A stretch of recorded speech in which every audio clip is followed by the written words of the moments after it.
Hi, welcome to the WG Legacy Podcast, the #1 estate planning podcast in Malaysia.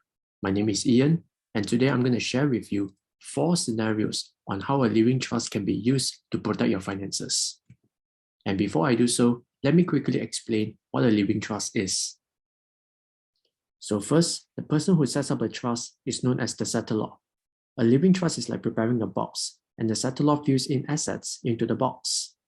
The box will also contain a list of instructions by the settlor to the trustee on how he should administer the assets inside the box. Subsequently, the settlor hands over the box to the trustee for administration. So what is the key difference between a testamentary trust and a living trust? First, a testamentary trust is only effective upon the settlor's death as it is included within a will. Meanwhile, a living trust is effective when the settlor is still alive and healthy. Also, it can be effective in the event of the settlor's death, critical illness, disability, comatose, mental incapacity, and more importantly, dementia. The key funding tool in a living trust is usually the settlor's cash and life insurance policies. So here is a case study. Let's say we have Ben. Ben is 55 years old and he has a house, 500,000 ringgit in cash savings, and 1 million ringgit in EPF balance. He has written a will and has purchased 3 life insurance policies with a total sum assured of 1 million ringgit. So the question for Ben is this: is having a will and life insurance policies enough for Ben to provide financial security to his family members? As such, let us look at a couple of scenarios. Scenario number 1, disability and comatose.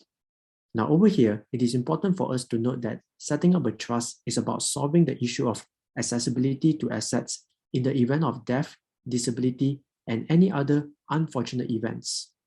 Take disability or comatose as an example.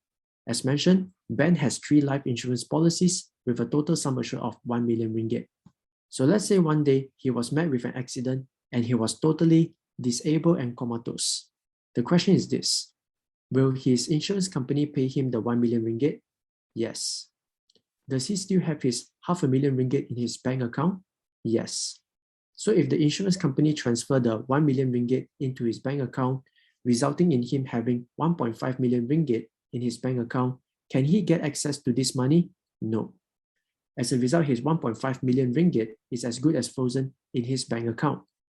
Now, what if Ben sets up a living trust and assigns his policies and put some of his money into the living trust? In this case, the life insurance company will transfer the money to Ben's living trust, and the trustee will administer the money according to Ben's instructions in his trust deed. However, scenario number 2, what if Ben has dementia? Will he get compensated from his life insurance company? The answer is no. Why? This is because Ben is still physically healthy.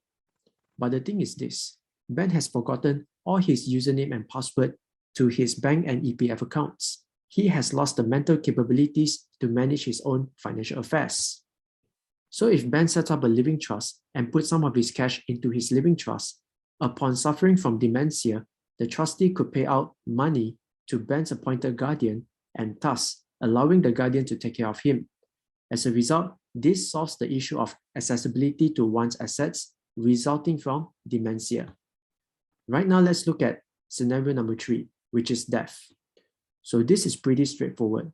Upon the settlor's death, the trustee could expedite the distribution of his money inside to his beneficiaries as fast as in 7 days' time. This allows his beneficiaries to use the money to pay for any legal or other related expenses arising from the administration of the settlor's estates. This includes hiring of lawyers, application of grant of probate in order to expedite the will document, and temporary funds to pay for the beneficiaries' living expenses. And finally, we have scenario number 4. What if Ben is still healthy and alive? Will Ben's money placed into his living trust remain idle and unproductive? In this case, Ben can choose his preferred trustee and instruct him to invest the cash within to earn some income.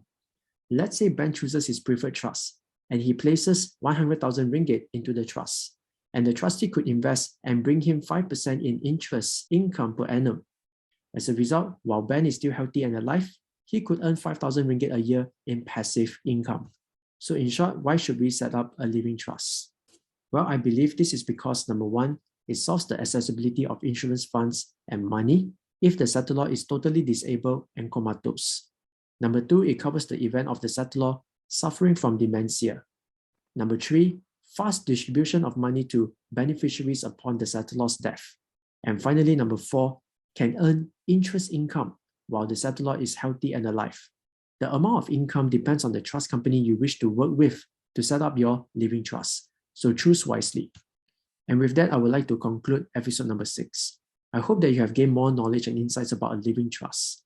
Thank you so much for listening. And to find out how you can set up your own living trust, you may want to book yourself a short 30-minute consultation session with our professional estate planner. To do that, just go to wglegacy.com/request to book your session. And once again, it is wglegacy.com/request. Thank you so much for listening. See you next time. Goodbye.